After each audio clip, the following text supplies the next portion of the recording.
বর্তমান সময়ে গরু চাষ একটি সম্ভাবনাময় লাভজনক ব্যবসা হিসেবে প্রতিষ্ঠিত হয়েছে। একটু সততা, নিষ্ঠা এবং শ্রম দিলেই এ পেশা থেকে বিপুল অর্থ উপার্জন করা সম্ভব। শুধু শহর নয়, গ্রাম বাংলাতেও গরু খামার গড়ে উঠছে দ্রুত হারে। পাবনার চাটমোহর উপজেলার মথুরাপুর গ্রামে গেলেই চোখে পড়ে এর বাস্তব চিত্র। গ্রামটিতে প্রায় ১৫-২০টি বড় বড় গরুর খামার গড়ে উঠেছে। প্রতিটি খামারে রয়েছে উন্নত জাতের গরু, যারা নিয়মিত পরিচর্যা, পুষ্টিকর খাদ্য গ্রহণের মাধ্যমে দ্রুত বেড়ে উঠছে।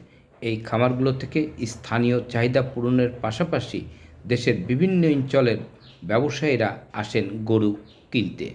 স্থানীয় যুবকরা এখন বেকার বসে নেই, দলবদ্ধভাবে কেউ ব্যাংক ঋণ নিয়ে, কেউ নিজের সঞ্চয়কৃত অর্থ দিয়ে এই ব্যবসা শুরু করেছেন। প্রতিদিন গরুগুলোকে খাবার দেওয়া, গোসল করানো, ওষুধ প্রয়োগ, পরিষ্কার পরিচ্ছন্নতা করে নিশ্চিত খামারিরা লাভের মুখ দেখছেন।